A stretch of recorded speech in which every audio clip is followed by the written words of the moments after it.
Hi. Hi, Susan. I'm just in here to live stream your session. It looks like you have one attendee. Okay.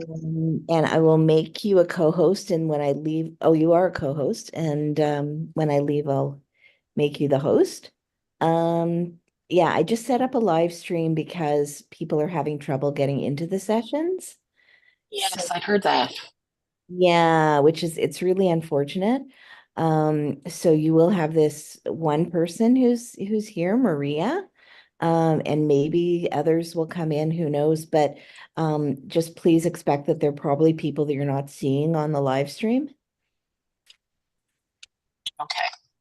Okay. Yep. Um, yeah, so it's all set up and I think I'll just take off now. It's nice eyeballing you. Yes. Yeah. Yeah. Well, I should. I'm going to be showing a PowerPoint in a minute, and obviously I have two different screens, so that's why I just shut myself off there. Although it's not showing my picture, I don't know why. I've put in Who my nice little profile picture 3 times, and it just doesn't want to save it. So, oh who well. knows? Who knows? Okay, well, I will get out and I'll make you the host. And Okay. And yeah, say hi to Rory and Lorelai for me. thank you. Say hi to Mafalda. Well, she's a bit stressed. I moved Wednesday, so Right. I'm surrounded by Crazy. packing boxes. Yeah, But I'm sure she is. It's so nice of you to do all these sessions when you're in the middle of moving too. oh, it's a nice break from unpacking lots of boxes. So, Mm. but I'll just Okay. wait one more minute and then I'll get started. In the meantime, I'll say hello to Maria. Okay, I'm So, gonna get out of all here. right, Good you one. take care, Ruth. Bye. So, hi, Maria. Um, because we're live streaming this, you're more than welcome to speak. But also, if you ever have any questions while I'm talking, please feel free just to put them in the chat and I'll keep an eye on the chat. Sounds good. Thanks. So, just before we get started, if you want to share, where are you a student? And if you don't want to share, that's fine too. I'm actually not a student. I'm a learning specialist at the University of Alberta.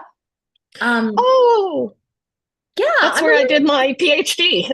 Is that right? What did you do your Yeah, last PhD in? century, but What was your PhD in? comparative literature and French, actually. Oh, nice. Very cool. Yeah.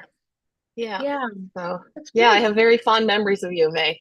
Oh, that's nice. That's nice. Hmm. Yeah, I just wanted I like to sit in on these sessions because I want to see how other people present those concepts, Hmm. like time management or whatever. Yeah. Yeah. Well, and this is the first time I've done this a lot with students one-on-one, but it's the first time I've done a workshop on this particular issue. So I was just going to show some examples. So maybe I'll jump right Mhm. in, but I'm going to show a PowerPoint. Okay. And the way my screen does its thing, it Hmm. I can still see the chat if you put anything in the chat. So Okay. let me start sharing screen. Make sure I've got the right one here. And now I'm going to do slideshow from the beginning. All right, so welcome everyone. I know some people might be watching this online because people have had trouble logging in. So welcome to everyone online as well as everyone on YouTube and Zoom. So what we're going to talk about today is we're going to talk about exam prep, specifically planning how to manage your time during the exam period. Although as a bonus, I'll mention a little bit about time management in the exam at the end. So this is something that is very challenging, particularly when people have things that are clumped together. So, 3 exams in 4 days, for example. And so, one of the ways to help with your procrastination around studying, if you're feeling overwhelmed, is to plan ahead. And that's what we're going to look at. Now, just a reminder very quickly, because we've had lots of great sessions on procrastination this week. Um, Procrastination is a very complex thing, but the way I like to think of it as avoidance. When we're anxious, we avoid things. When we're feeling overwhelmed, we procrastinate. And my analogy, I visualize it as a 4-year-old living in our brain. And it's a part of our brain that's supposed to be 4 years old. I think there's some pop psychologists who call it the now brain. And that part of our brain is supposed to be 4. But if you've ever met a 4-year-old, they're cunning in the short term, but they're not so wise in the long term because they only think about now. They want what they want now. They want candy now. They want playtime now. They don't like to do things that make them uncomfortable. So there's a resistance to discomfort, and they really don't like the word no. And this is the part of our brain that I think procrastinates, because in the short term, it works. We get to avoid the scary thing or the boring thing or the painful thing. In the long term, it doesn't work. It makes everything worse. But the 4-year-old's only thinking about now. So what we have to do is we have to get our adult brain involved, or the part of our brain that understands the future, that understands that choices have consequences and can make conscious choices looking ahead to the future. Now, the adult part of your brain can't say to the 4-year-old part of your brain, grow up. They're 4. Yeah, and if a 4-year-old's scared that there's a monster under the bed, you can't say, don't be scared. What you've got to do is you've got to calm them down and you've got to bribe them. And I'm using bribe here as a good term. So you make deals with that 4-year-old part of your brain. And the way you make things less scary is you break them down. You show them that there's not a monster in the closet. So you break down your time and your tasks into very specific bite-sized pieces so that they're less overwhelming and so that you can see yourself making progress. And then there's rewards. And the rewards might be watching an episode of a show you're streaming, taking some time to get out in nice weather. It might be having your favorite food for dinner, all sorts of things. So the way we want to do this is we want to plan ahead. And over time, there can be less kicking and screaming from the 4-year-old because they start to realize it's not as scary as they thought. Maybe they'll even realize they like doing some of this stuff, but they don't have to love it. They just can't be terrified. So in terms of time management, I'm sure some of you have gone to time management workshops this week.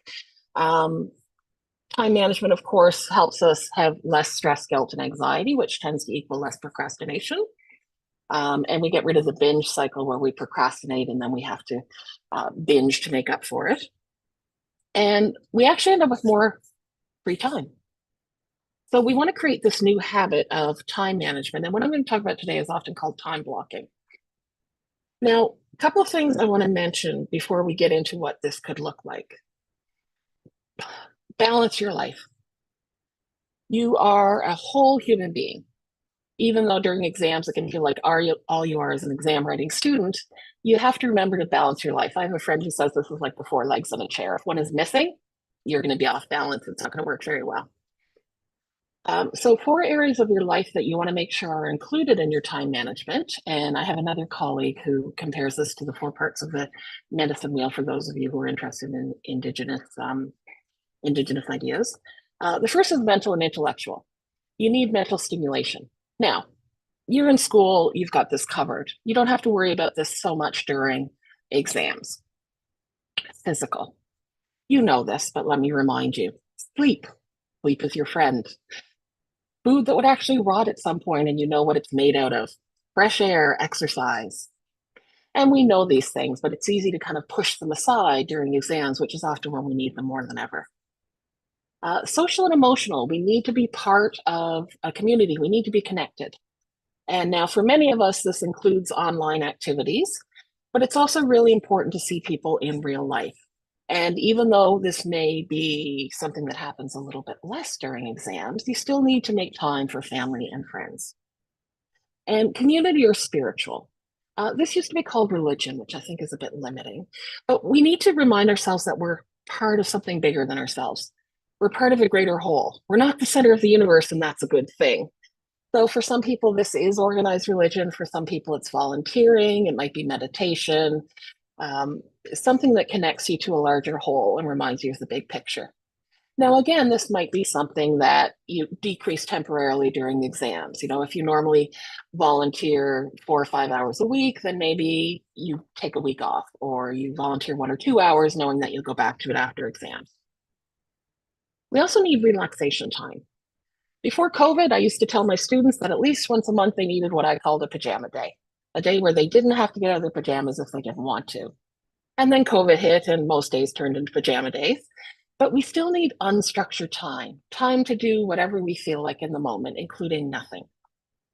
And if we get all these things, if we get leisure time and sleep and good nutrition and hydration, then we can actually be effective when we work. And that's our goal. Because there's no reward for sitting there staring at a book or a screen and being so tired we can't remember anything. So we need to take care of ourselves so that the study time we do have is useful. And remember to plan your rewards. small rewards and big rewards. The 4-year-old needs something to look forward to. So that might mean after a day of studying, you watch an episode of 2 of a show you like. It might mean after you've written 2 exams, maybe you go to the zoo for the day or you do something a little bit bigger. Oh, time blocking. Many of you have heard of the Pomodoro method. This is slightly different, but it might remind you of that a little bit different, a little bit. Again, I'm going to use an analogy. I want you to think of your brain as having 3 parts: your short-term brain, your medium-term brain, and your long-term brain. And your short-term brain is a little bit like a water glass. Whenever you're trying to focus, whether you're putting new information in or you're retrieving information, think of it like pouring water into this glass. And it's going to fill up in about 45 to 50 minutes for most people. Now, occasionally for some people, it might be 20 to 25 minutes. If you're really tired, people with working memory issues, some people with ADHD, there can be reasons why it might be 20 to 25 minutes, and that's perfectly fine too. But for most people, most of the time, it's probably about 45 to 50 minutes. Now, after that 45 to 50 minutes, if you keep trying to focus, it's like trying to pour water into a glass that's already full. The glass doesn't get bigger, you just make a mess. So for every hour you work, pick a 5 to 10 minute bio break. I have a friend who calls it that. I think it's a great term. It's not a break where you think, oh, I had a break. It's a break where you sort of give your brain a breather. So move. This is really important. It kind of resets our brain. Even if you're at the library studying, stand up and stretch, do chair stretches, walk around the table, ask somebody to watch your stuff while you go to the washroom. Water. We're usually dehydrated, which isn't good for our brain, so get a drink of water. And no words and no screens. Now, I'm old enough that I grew up before the internet and all this great technology we have today. I love my smartphone. I love my iPad. But if we get on a screen during this break to try and think that's a break, it's not really. Our brain is going to forget something that we just learned about cultural anthropology to remember that our friend Bob had 3 lattes this morning, is completely wired on caffeine. This is not useful information. But at this point, our brain isn't necessarily distinguishing between useful and not useful information. So just give your brain a few minutes to do nothing. You'll have thoughts wandering through your head. That's okay. That's your brain moving things around and saving things. Now, after this little mini break, you can work again for another short-term chunk. It's like your brain has taken the water in the water glass and poured it into what I'm going to call the medium-term part of your brain, which is more like a water jug or a water pitcher. So with those mini breaks, you can work for 2 to 3 hours. And this is what I'm going to refer to as a block when we're talking about time blocking. And after these 2 to 3 hours, then you need a break of at least an hour more, because again, the water jug is full and your brain needs time to empty it out. Or to use another analogy, it's like your laptop just died.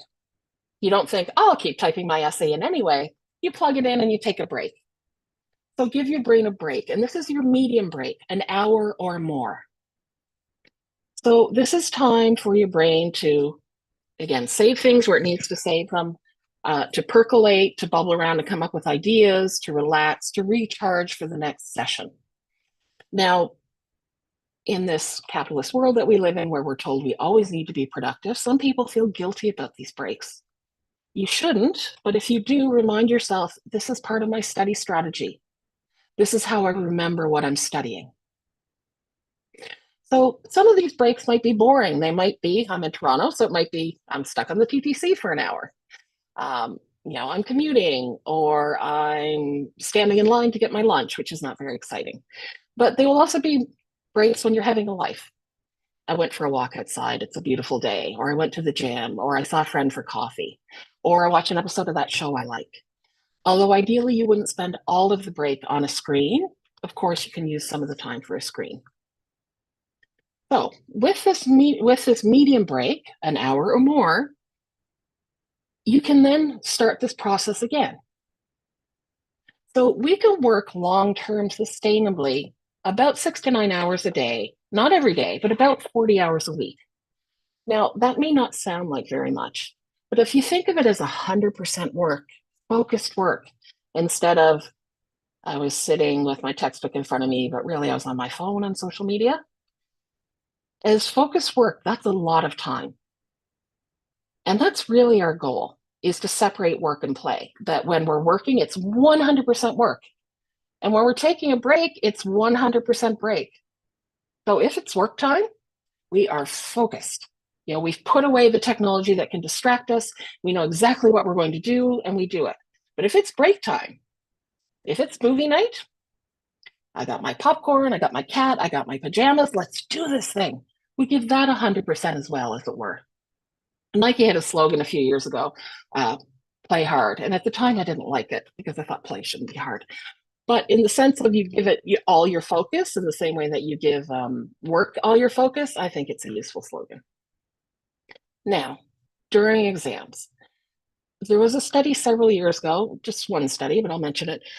We can work about 60 hours a week for 2 weeks max, and then we need to recover for the next 2 weeks. So if you are one of those people who has, you know, all your exams in 1 week, you can push yourself a little bit more that week, knowing that basically you can work 20 hours the next 2 weeks to recover. So it still works out to the same number of hours in a month. You're just allocating it a little bit differently. But that's not something we can do sustainably. So that's only for a real crunch time. Now, this can become your habit if you get used to time blocking. And we get to the point where, without even looking at our watch, we can think it feels like it's mini break time, or it feels like we're getting close to a medium break. At first, you may want to set timers, both for starting your break, but also ending your break if that's something you find challenging. But eventually it starts to feel natural and it can minimize procrastination. I'm sure you've heard this in other sessions. The 4-year-old understands this. We do things we don't want to do all the time for a couple of hours. We sit on planes, we go to the dentist, and it's easier to do because we know when it's going to be over. So do that for your studying as well. I'm going to study for 2 to 3 hours. I'm going to do chapters 12 and 13 in my textbook, and then we get ice cream. Okay, the 4-year-old will buy into that. So, what does that mean for planning your exam time? Of course, start planning early. Some of you may get your exam schedules in the next week or so. Some of you may have them already. Start planning now. I hope that you already have a semester-long calendar, but do up an exam calendar. A wall calendar is really useful. A monthly calendar, and then use a planner as well. I think electronic calendars on your smartphone, on your tablet, on your computer are really, really useful for the day-to-day and the week-to-week. They're not as useful for the month-to-month. So I recommend having that up where you can see it to remind yourself what's coming up. Because it's too easy to just look at the week and forget that, oh, I have no assignments due this week, but I've got 4 due next week. And write everything down in these 2 places. I know you know this, I'm reminding you. Assignments, exams, meetings, work, family commitments, any other deadlines.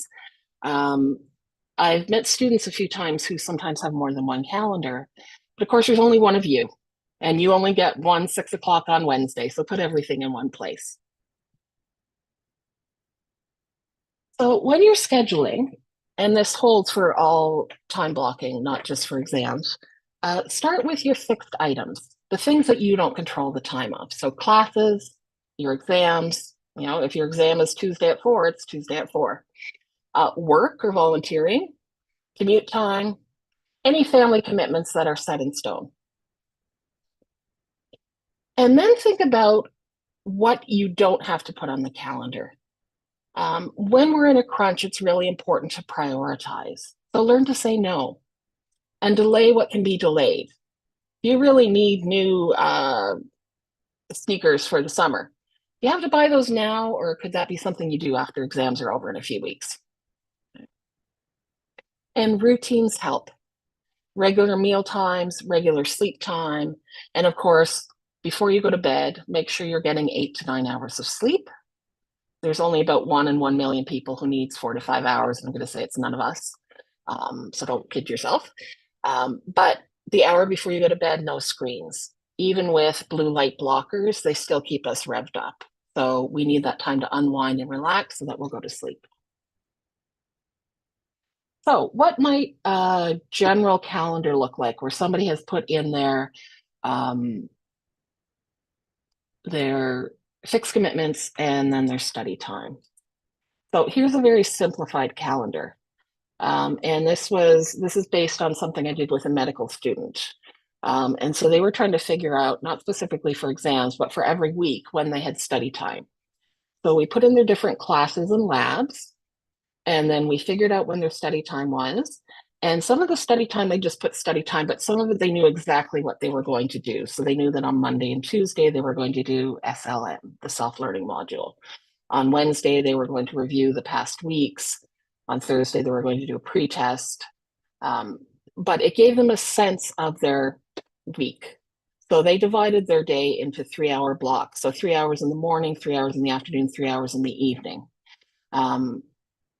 And then one thing I want to point out is Friday afternoon, that, every second week they had a class. So the weeks that they had the class, they had a class. The other week, they had study time. Or here's something that might look a little closer to what a lot of undergraduate students might have.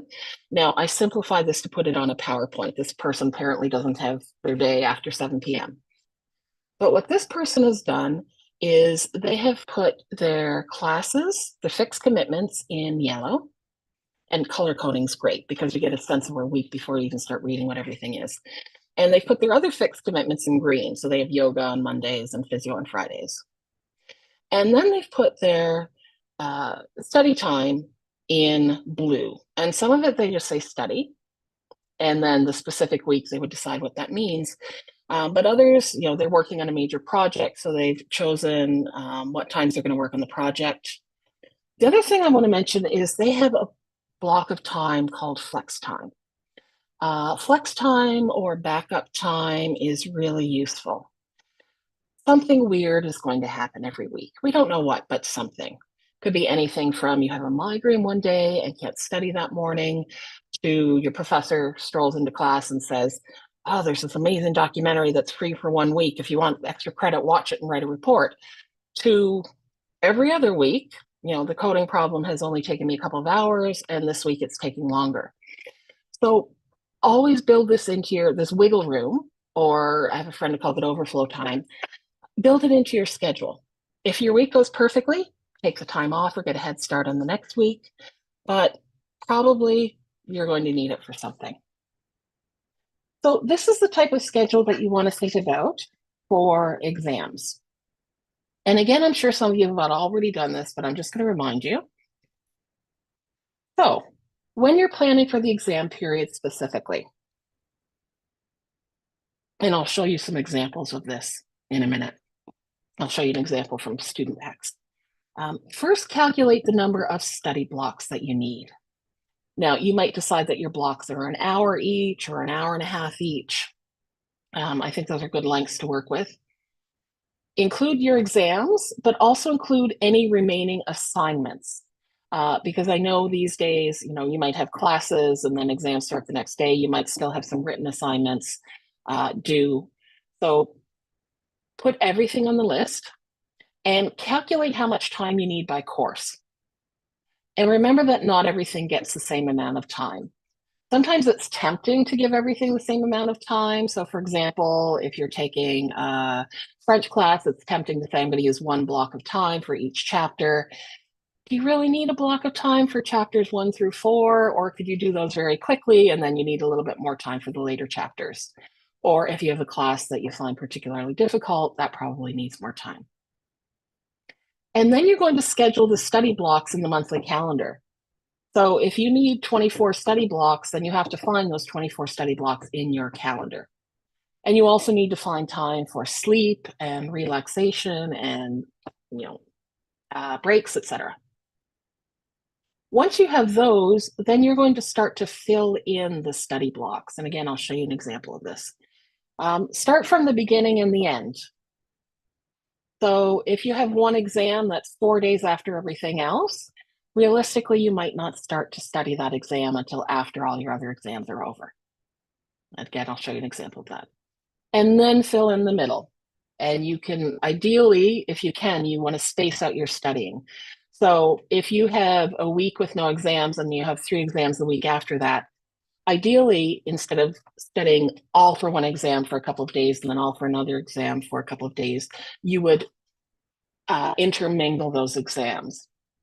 Spaced repetition is the idea that rather than trying to do something all at once, if we space out the repetition, we remember it better. It's sometimes called the curve of forgetting as well. And then remember your breaks. Remember backup time and flex time for the unexpected if possible. And then also plan celebration and rest breaks after exams and assignments. And I'll show you an example of that. So here's student X. Student X has, and this is based on a real student I worked with, but I changed the names of the courses and things, obviously. So student X has 5 exams. And what they've done is they've looked at each exam and they've decided that they're going to study each exam by week, or most of them by week. So for example, their CSC exam, computer science exam, there were 12 weeks and those need 1 block each. Their management exam, there were 9 classes that need 1 block each. Their Math 102 exam, there were only 6 chapters, but those need 2 blocks of time each, so 12 blocks in total. Economics needs 12 blocks, and then their other math class, again, needs 8 blocks for 4 chapters. And so they've decided, given their schedule, because they had all of their exams within the space of about 10 days, that each of these blocks was 1 hour each.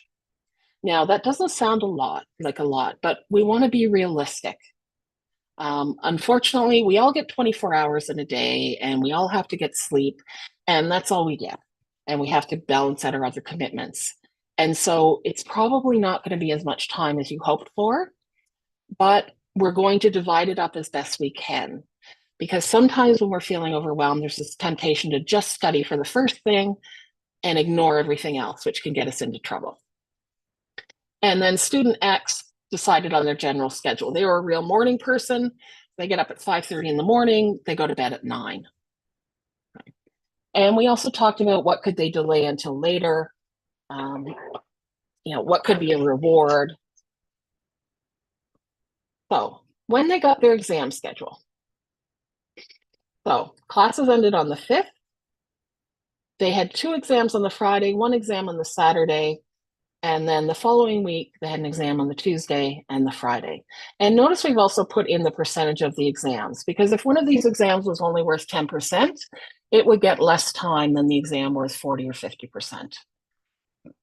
Now, this is where planning ahead is important, because if we give into that temptation to just study for the first thing, well, this person could spend all their time studying for computer science and then only have an hour to study for management and only have a morning to study for Math 102, which obviously isn't going to work out. So right away, as we started planning, we knew that they weren't going to look at economics and Math 1 through 5 until the second week. And that's one of the things we put in first is, okay, start studying economics on the 10th, start studying Math 1 through 5 on the 13th. But then what we did is we filled in their schedule. So they needed 33 hours to study for the first 3 exams, 33 blocks of time, 12 for computer science, 9 for management, and 12 for the math course. And this is what we had figured out in the here. So 12, 9, and 12. So then what we did is we figured out where those 33 blocks were. So they studied from 6 to 9 every morning. Again, they're a real morning person, and they felt really on and they didn't get interrupted in the morning. So they studied from 6 to 9 every morning. So that's 3 hours right there. Now, many of these we just left open. We said you can study whatever you want, 6 to 9, any of those mornings, except for the Saturday when you're going to do 3 of your maths. And then we also figured out they're going to study 11 to 12 or 11 to 1 each day. So we came up with those 33 hours. And we also gave them time for breaks, lunch, supper, relax. And notice that after the exams, we gave them the evening off, Because after you've written 2 exams in one day, you're not going to study. Your brain is thinking, I'm done now. And so instead of trying to study and not being able to and feeling guilty about it, you plan for this. Think, no, I wrote 2 exams. It is my night off. Yeah, I have to get a decent night's sleep, but other than that, I can do whatever I want. And we also didn't plan any study time between the exams. Now, they could have chosen to take a few minutes just to kind of, review a couple of things and switch their brain over from computer science to management. But it was more important that they take a break and recharge so that they could get ready for that next exam. Okay. And the same thing on Saturday. They studied from 6 to 9. They did 3 of their math blocks. But from 9 to 1, they had a break, which gave them a bit of wiggle room if they needed it, that flex time, but also allowed them to recharge before the exam. Because you don't want to go into an exam with your brain already tired. You always want to break before the exam so that you go in energized and ready to focus for a few hours. And then for week 2, you'll notice, it's kind of going off the edge of the slide here, but yeah, they started economics on the Sunday and they had the economics exam on the Tuesday, and then they started math on the Wednesday and they had the math exam on the Friday. So that part was easy enough to schedule. But for the first part, what they needed to do was sit down and say, when am I going to do my 12 CSCs? When am I going to do my 9 management? But they had a schedule for it. And again, this can reduce procrastination because we have a plan, which makes it easier to focus on what we're doing. If this person has decided that Wednesday from 11 to 1, they're going to do management, when their brain goes, but what about computer science? They say to the brain, don't worry, brain, that's later. That's tonight. Right now, we're focusing on management. We're focusing on what's in front of us. And when their brain says something like, but I want to relax, don't worry, brain, that's tonight. That 4-year-old in our brain, they're really not big on the word no, but they can handle the word later. So instead of saying, no, we can't relax now, we say later, tonight we get to relax. So it makes the focus easier. And the fact that we have a plan, even if we don't love it, obviously this person has a very busy few days. We can deal with a very busy few days if we know that we're going to get enough sleep, we know we're going to get a break, and then we get those longer breaks of the evenings off. So one of the things I'll mention is you do want to be realistic. If you are not a morning person, don't try to be a morning person during exams. This is not the time to try and make that a new habit. I am not a morning person. So when I'm planning my schedule, I have more afternoon and evening work. So play to your strengths. Now, I don't see any questions. Unfortunately, I can't see if there's questions online. But if you do have any questions and you're in the Zoom call, please feel free to put them in the chat.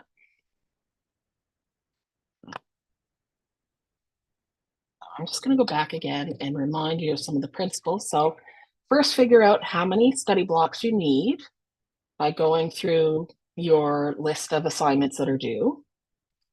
Then schedule the study blocks in the monthly calendar and schedule your exams, which will look like this when you start with your fixed commitments, and then might look like this once you've scheduled in the individual study sessions. And one thing to remember with the blocks is, again, you probably won't have as much time as you'd like, but your goal is to get through all of the material. So if you have an hour to study chapter 10, you take your hour, you study chapter 10, and then you say, good enough, moving on to chapter 11, because it's more important to get through all of the material rather than thinking, I learned the first 4 chapters perfectly, but I didn't get to the second 4. So just a few reminders about time management.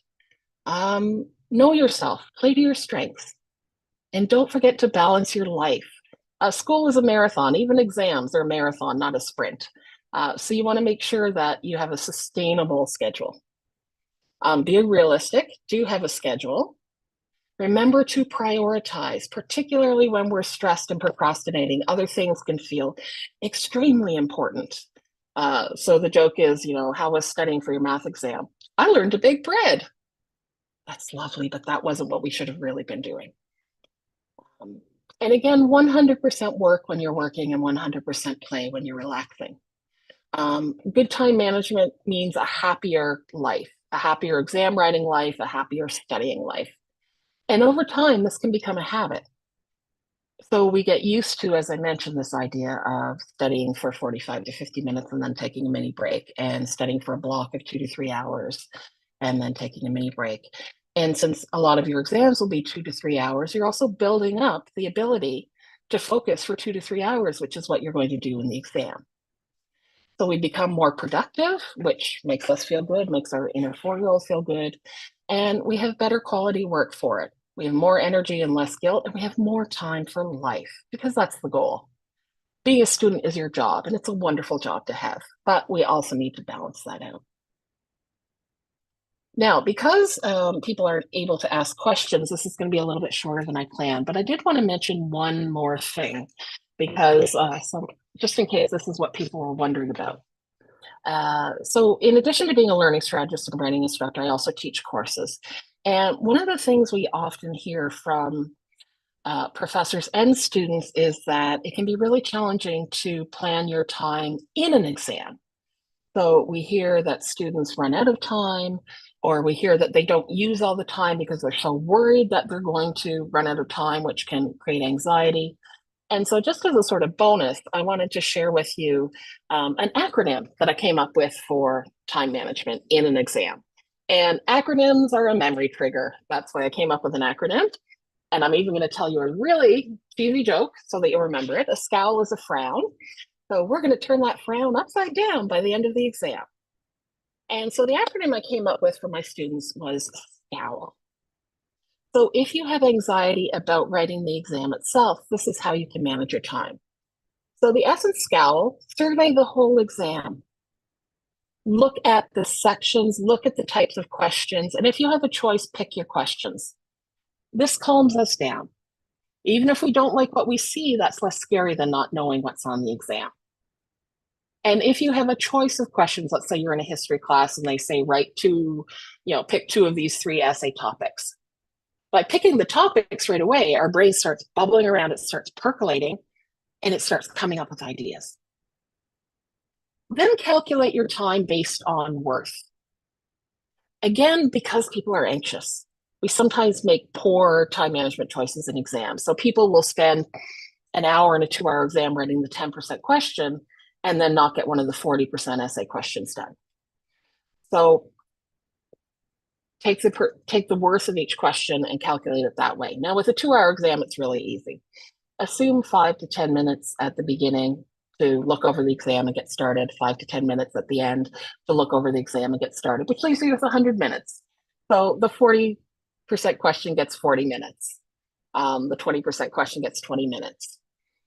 If you have multiple choice, don't calculate it for each question, because thinking I have 72 seconds per question is more stressful than it's worth.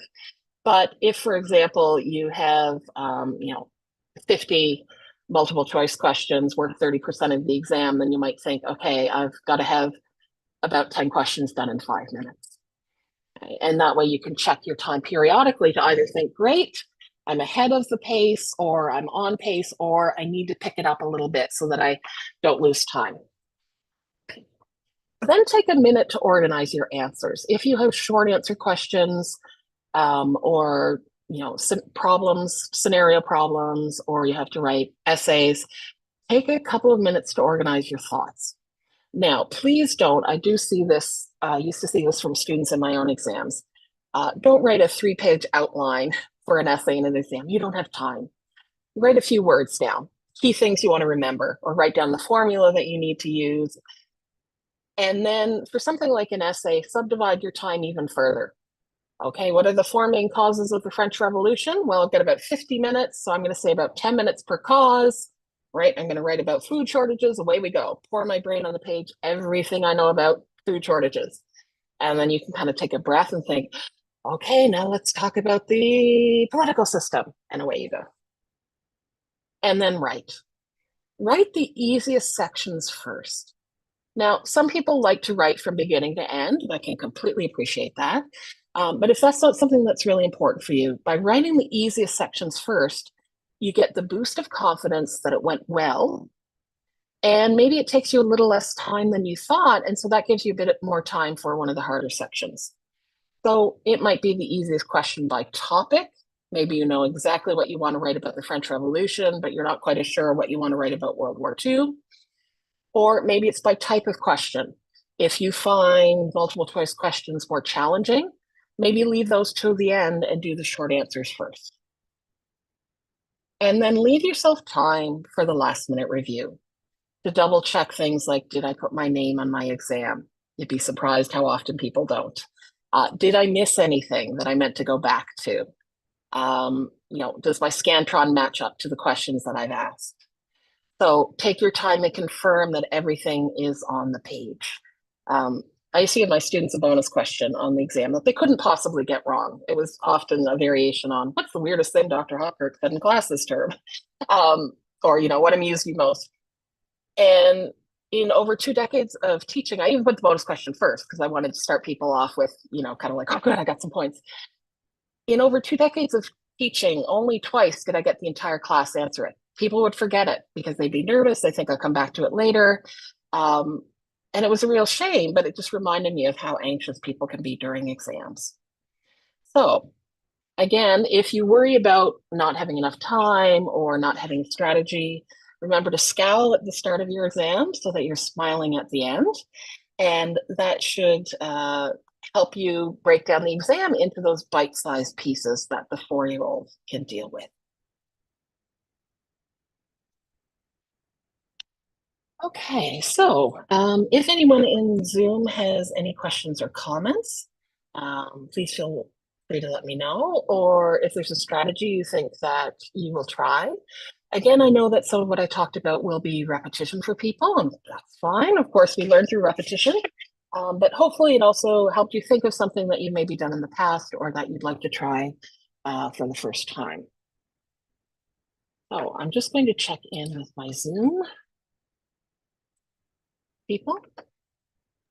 That was really good. Thanks for letting me sit in and observe how you teach these skills. Oh, well, thank you for coming. Like I said, I've only done this particularly with individual students, so I had to try not, I guess I did have more time than I thought for the time management, but yeah, like I'll actually sit down with students and we'll block it all out together and, they sort of leave with a plan, so. Yeah, I do the same thing with my students, yeah. Mm-hmm. Now, I stopped the recording, so just because I figured they didn't need us to hear us chatting, but do you work with all different types of students at U of A? I do, yeah. I work with undergraduate, excuse me, undergrads and grads, absolutely, yeah. Yeah, I've got both as well, although right now my grad students are mostly medical students or medical adjacent programs, I guess you call them, like occupational therapy and things like that. Right. But I worked for several years at Accessibility Services here, and there it was mostly humanities and social sciences grads that I was working with. But yeah, a lot of undergrads as well. Okay. Yeah, what building are you in? I'm just curious if I know it. You probably do. So we're in Torrey. Okay. Torrey I building? should know where that is. I know the name. Yeah, it's right. You did French and Complet. Was that in the old arts building? Yes, I think so. Oh, but yeah, Tori was right there, wasn't it? Yeah, it was right next to it. Yeah, it's right there. Our office used to be in the Students' Union building in Sub, but we actually moved about half a year ago into Torrey.